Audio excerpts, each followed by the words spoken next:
Et salut, c'est Gilles, 1 km à pied. On va faire une petite vidéo spéciale confinement. Je suis comme vous, je suis bloqué à la maison et du coup je me suis dit tiens, je vais m'occuper de mes chaussures qui sont bien pourries. Celles-ci elles sont en cuir, ça commence à sécher, etc. Ça fait 2 ans je crois que je les ai celles-là. Donc c'est l'occasion de se mettre à ça. Donc j'ai un petit peu creusé le sujet. En gros, étape 1, on brosse, voire on met un petit peu d'eau chaude, un petit peu de savon. Étape 2, on rajoute une couche protectrice, donc soit de la graisse pour tout ce qui est cuir et de l'imperméabilisant pour le reste. Et 3, on les stocke correctement. Donc on va voir tout ça ensemble. Je vais m'attaquer à la brosse. C'est parti. Alors on a des chaussures basses qui ont quelques années et qui sont bien pourries. On a des chaussures neuves à ma chérie qui sont pour la neige. Puis du coup, je pense qu'il faut bien protéger parce qu'entre l'eau, la neige et le froid, ça doit pas aider le cuir à bien vivre. Là, on a mes Salomon en cuir qui, voilà, ça commence à craquer. Là, on voit, elles ont 2 ans. Et celles-ci, à ma chérie aussi en cuir, qui ont pas mal pris l'eau, etc. Du coup, ça a gondolé, ça va bientôt craquer. Donc pas terrible, on va nourrir tout ça avec de la graisse. C'est parti.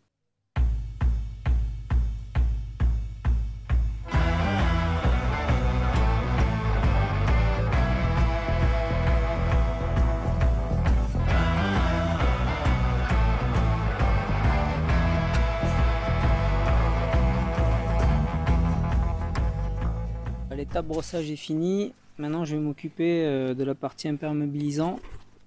Du coup, dans l'idéal, vous défaites vos lacets. On va en mettre sur la partie tige et ici on mettra le produit pour le cuir.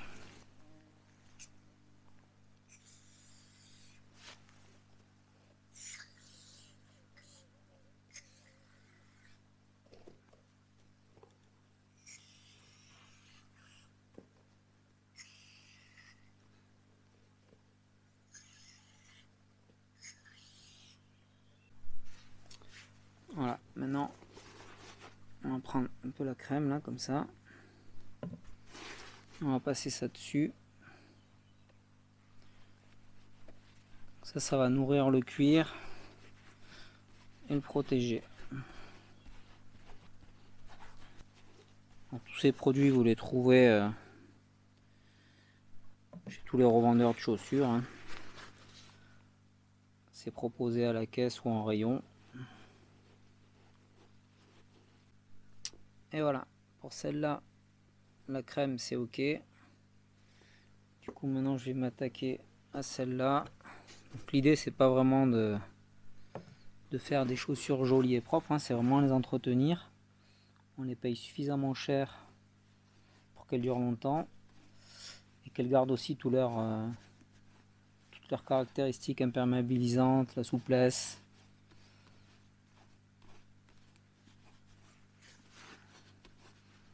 Au final ça prend un peu de temps, mais en ce moment on a le temps, donc autant le faire.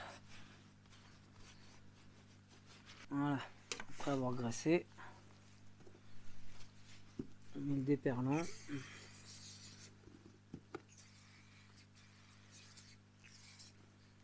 Surtout au niveau des tiges là. C'est pour ça que c'est mieux d'avoir enlevé les lacets, comme ça on en met bien comme il faut.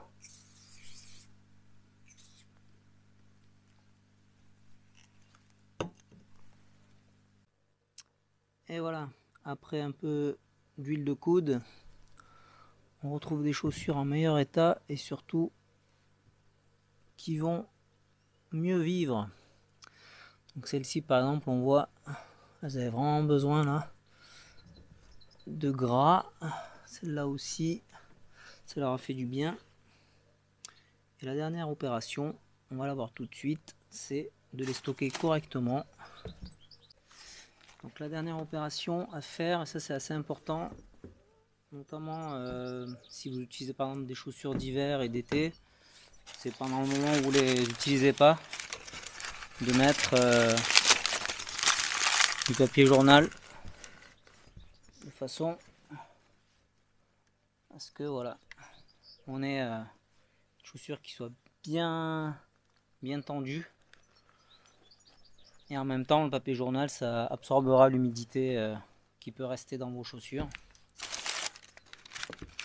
Donc ça c'est peut-être voilà, normalement hein, les chaussures on les laisse comme ça, on voit ça fait des crevasses etc. Donc là on bourre et voilà, on va avoir une chaussure qui va garder une belle forme au moins et qui vieillira mieux. On arrive au terme de cette vidéo. Dernières astuces que je vais essayer d'appliquer moi-même, c'est de brosser mes chaussures quand je rentre, parce que la graisse et l'imperméabilisant, ça on le fait 1 ou 2 fois par an, pas plus, mais de brosser, d'enlever la terre, ça il faut essayer de le faire à chaque fois, et de ne pas les laisser stocker aussi dans un sac humide, etc. Ça c'est pas bon, donc bien les sortir du coffre, les faire sécher et les brosser. Dernière petite chose, il y a quelques semaines, il y a une nouvelle chaîne qui s'est lancée qui est vraiment pas mal, que je vous recommande, c'est Tanière de JR. Plein de tips sur comment randonner plus léger. C'est toujours mieux d'être avec un sac pas très lourd. Donc allez piocher des petits conseils sur ces vidéos, c'est vraiment sympa. Je vous dis à bientôt, j'espère sur les sentiers. Et n'oubliez pas de mettre un petit pouce bleu si ça vous a plu. À bientôt, bye bye.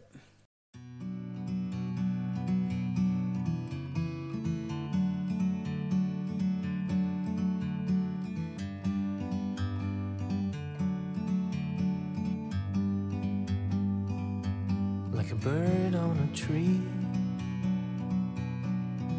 I'm just sitting here. I got time, it's clear to see. From up here, the world seems small. We can sit together. It's so beautiful, you and me.